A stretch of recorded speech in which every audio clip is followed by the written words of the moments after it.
Minister, Budget 2024 demonstrates that, from my perspective, and as far as I see it, the government have thrown in the towel on health, because this budget lacks ambition, it lacks vision, but more than any of that, it lacks the funding necessary to properly fund our health services. There has been a perception written over the last 24 hours, Minister, and you may have seen it written by some, that you have been thrown under the bus by the government because of the cost overrun in the Department of Health. In reality, the people who have been thrown under the bus are patients and those on the front line in healthcare, and all of those groups who advocate for better healthcare, who are hoping to see more new funding in healthcare for next year, and it simply isn't there. And whatever about internal positioning within government, there is a responsibility on the heads of the three party leaders, Micheál Martin, Leo Varadkar and Eamon Ryan, to ensure that the health services are properly funded. We have all known for some time what the health service needs next year, and I have spoken to you as well about that being done over a number of years. But what I can say is that what I've seen in this budget really does worry me in relation to where the health services are now at and how they are funded. 3 times this year, Minister, you talked about 1,500 additional beds in hospitals, and not just 1,500 additional beds, they were rapid bill beds. And what we're being told, that these will be delivered at speed, 700 of them possibly for next year, for 2024, and 700 or 800 for the following year. I don't see a single cent of additional money for those beds in the budget. Certainly wasn't referenced in any of the Minister's speeches, that's for sure. So the only way that you can fund those beds next year is to raid the existing national development funding for healthcare, the existing capital allocation for health. And if you were to do that, it means that there's a whole lot of projects in healthcare that would not be funded, that would be put on hold and shafted to deliver those beds. If any of us are proposing additional beds in healthcare, there has to be additional capital funding, and I don't see it. So there is a question now for you to answer in relation to where those 1,500 rapid bill beds that you so robustly and rightly so talked about in terms of their need, and where does that now sit? No additional money for new medicines. We know what the consequences of that will be for people who now won't have access to some, because they still will have access to the existing budget, but if no new money means that there will be potentially some high-tech innovative drugs that patients may now not be able to access because of no additional funding. And you have to continue to increase funding in this area while achieving efficiencies, and I accept that as well, in the overall spend. No additional money of substance for CAMS, and I know that the Minister has said that there is some funding. What I see in the budget is a €7 million allocation for lots of different things, with CAM mentioned in it, and I'd like to hear what the breakdown actually is. How much additional funding is being given to CAMS? Because whatever it is, it's certainly nowhere near what is needed when you consider the crisis. No additional funding for national strategies, and they live or die on the funding that they get. So if we're not providing the funding year on year for those strategies, they stand still or go backwards. And we're talking about cancer, we're talking about cardiovascular, we're talking about the maternity strategy. And when people who deliver those projects look at this budget and see no funding, and when people who advocate in these areas look at the budget and see no additional funding, I can tell you that they are very, very worried. No additional money to cut the cost of healthcare. We're all committed here to Sláinte care.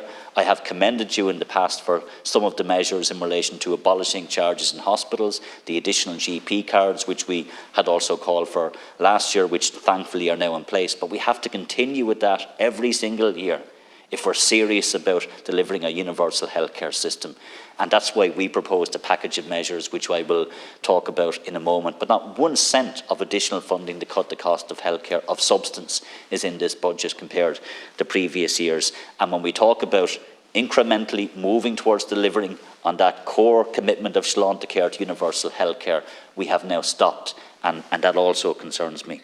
Very little money for primary and community care. Yes, there is some funding that I see for GPs, for advanced nurse practitioners in some areas, but it's quite small and certainly nowhere near the scale of what's necessary. Again, I've commended you, and rightly so, for the enhanced community care model and the foundation that has been put in recent years. But I'm sure you would agree that we have to continue to invest year on year if we want to ensure that people get the right care in the right place at the right time. No additional funding of substance for digital transformation, and for me that's going to be one of the big issues of driving reforms in healthcare as we look to regional health areas and those being enablers of dealing with the healthcare system. We in our alternative budget, Minister, provided for 1,800 additional beds over 3 years, and we were honest and upfront in saying that it would take that length of time to deliver them, because I think we need to be clear. We proposed €20 million for new medicines, €75 million for additional funding for mental health, €145 million for national strategies, €240 million to cut the cost of healthcare, and €100 million for primary and community care. And in cutting the cost of healthcare, if I was sitting in your spot today, and if Pierce Doherty was the Minister for Finance, we would have been announcing 400,000 additional medical cards. We haven't touched the income qualifying thresholds for medical cards in years.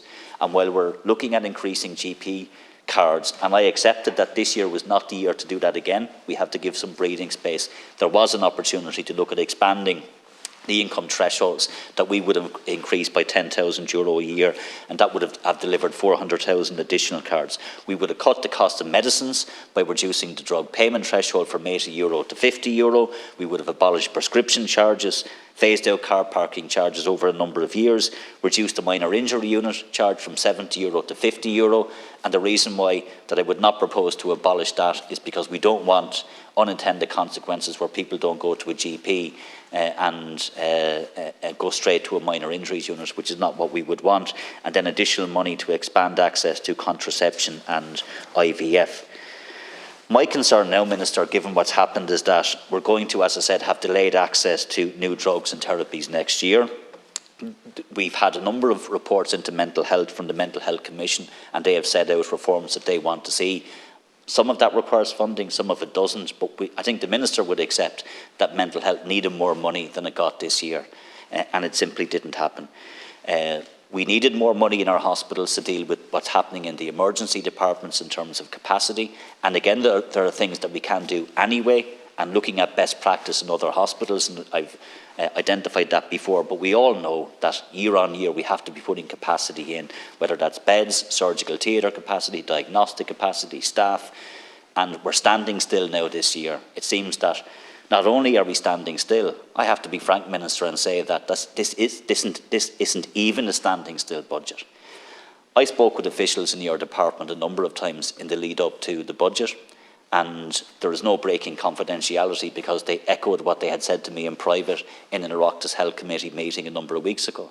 What they said was the deficit for this year is going to be somewhere between 1.1 billion and 1.4 billion. There's going to have to be a revised estimate to deal with that. Most of that's recurring and needs to go into the base at some point. But you've got very little. In fact, anything you got to deal with that is temporary. And there's this resilience fund of 480 million, but it's papering over the cracks is an understatement. And separate from that, they've told us that ELS would need to be in the region of at least €1 billion, and yet you got 707 million. That means that we are massively underfunding the health service. And here's my concern. There is a big black hole in the finances of the health service this year with a potential deficit of 1.4 million. I wonder who'll be right when I make the claim now that next year, as we sit here, that potential deficit for next year will be bigger, not smaller.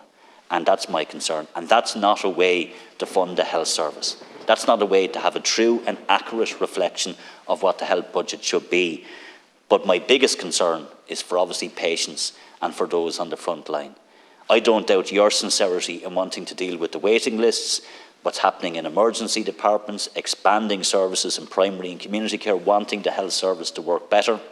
And I've commended a lot of what has happened in recent years. But I am very concerned about what I've seen in this budget. And it would be remiss of me not to be really robust and strong in saying that I'm really concerned about the impact that will have on the health service next year and into future years. And whoever is going to be in government after the next election, I think that at some point that big deficit is going to have to be dealt with. We can't continue to park it, to fudge it, to brush it under the carpet, or to allow it to be some sort of issue that becomes about inter-party rivalry at budget time. There has to be a much more serious way of looking at it, and that didn't happen this year, Minister. You have to bear your responsibility for that, but as I said, so too, and more so in my view, do the three leaders of the three political parties in government. Thank you.